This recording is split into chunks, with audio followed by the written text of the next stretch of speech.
Hi, Holly. Today I'll be talking about what I learned in the class and pretty much what I learned in Anth 369.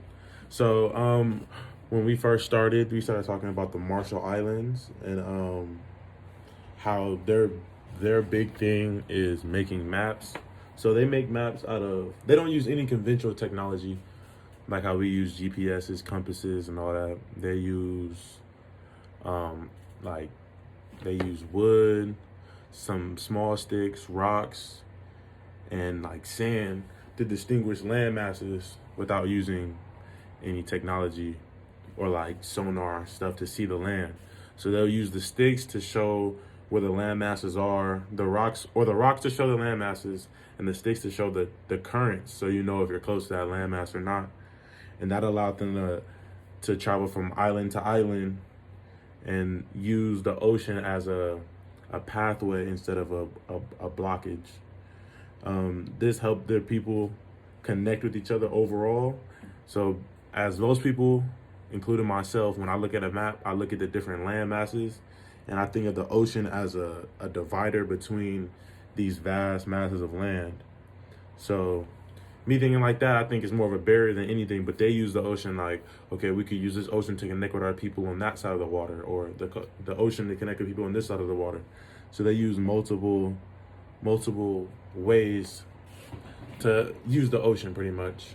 And the Micronesian people, we learned about those a little bit later on, and how they were great at making canoes, and how canoes resembled more than just meets the eye. So as we think of canoes and boats, we just think of ways to get around and things of that nature like normal people would. But Micronesians think about it more as a way to create familiarity amongst many people. So they'll use the canoes to connect with the older generation. They'll have their own things they bring to the canoe to help get it built.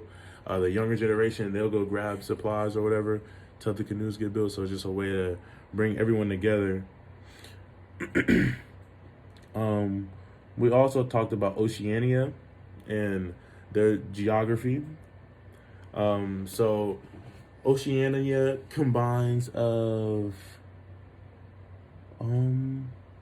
oh Oceania. They're talking about the Marshall Islands, French Polynesia, and they're talking about how the Great Britain used those islands and those land masses as landing tests. So they'll like shoot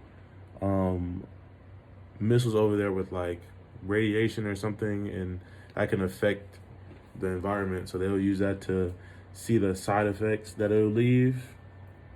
And yeah. So another important thing that we learned about canoes is another thing I wanted to say about canoes is how everybody in life really has their own canoe, which is weird to say. So it would be more of like what makes you comfortable. So some people they make friends through video games. For me, I've made friends and built my familiarity with everyone through sports. So growing up, playing football allowed me to make friends wherever I went, because everybody wants to be friends with somebody that's good at football or good at sports. Going to high school, I feel like I was able to make a smooth transition because I knew everybody on the football team before high school. Same with college. So we all met each other early before we got to college and things like that to get to know each other, so that the moves seem less stressful when you know you have people you could talk to at the locations you go to. So I feel like my canoe in life would be sports as a program to make me comfortable with different aspects of life. Yeah. The last couple of things I want to say about the canoe topic is Marshallians and canoes are very important to their long lineage. A lot of this importance comes from the ancestors of the Micronesians.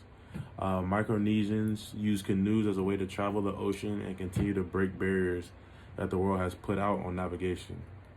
They're breaking technology by not using it. For example, using sticks and rocks to create maps of the entire ocean. So last thing I want to say about that is how mind blowing it is for people that are, I wouldn't say behind the times, but a little bit behind the times, seeing as we came up with technology to help us move through different environments like GPSs, compasses can help you on land and water, telling you where north is.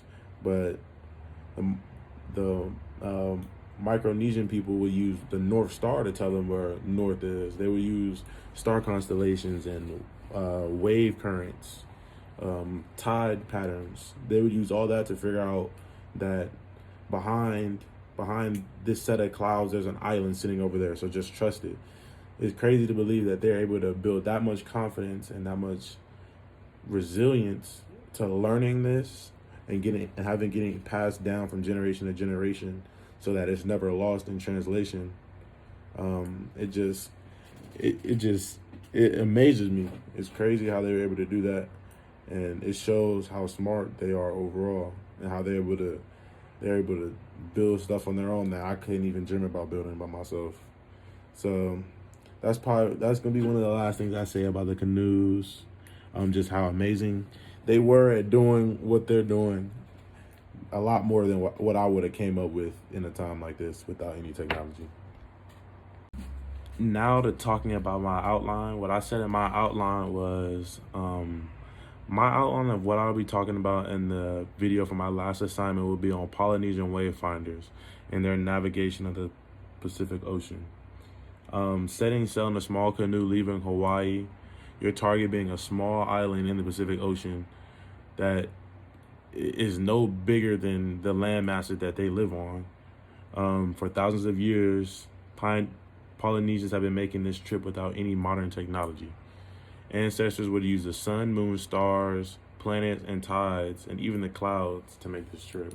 So what I was saying earlier about you not knowing if there was a landmass behind these clouds, but you're just going to take the chance. It's not so much of a chance with them because they know exactly where they're going with the years of time and work they've put into learning the constellations, this position of the sun rising and setting, different planets that they're even able to look up and say, like, different planets and stars, and be able to differentiate that is mind-blowing at the time. And how they can use tides in the middle of the ocean, so they can sit back and stop paddling and let all the waves hit the boat, and that shows where the island is. So I guess as the water hits the island and it comes back out at a certain angle, and they're able to predict that and ride that into whatever landmass they're trying to get to. This allowed them to make series of pathways and passages in the ocean rather than an obstacle like the rest of the world.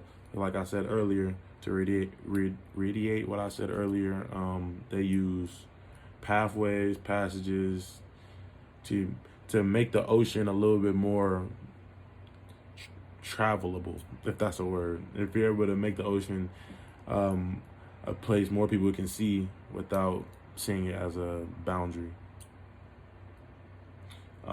Successful trips depending on a couple of different factors. Well-built canoes where they use the whole community to come down and build the canoe to make sure it's at tip-top shape. The ability of the navigators. So the navigators are very important on the trip, but not as important as the weather. So if it's bad weather out there, you can't beat nature. So when it comes to that, it's just, they'll just have to understand when different times of the season when strong winds in the ocean will occur more. And yes, that will conclude my video final for Anth 369. Thank you, Holly.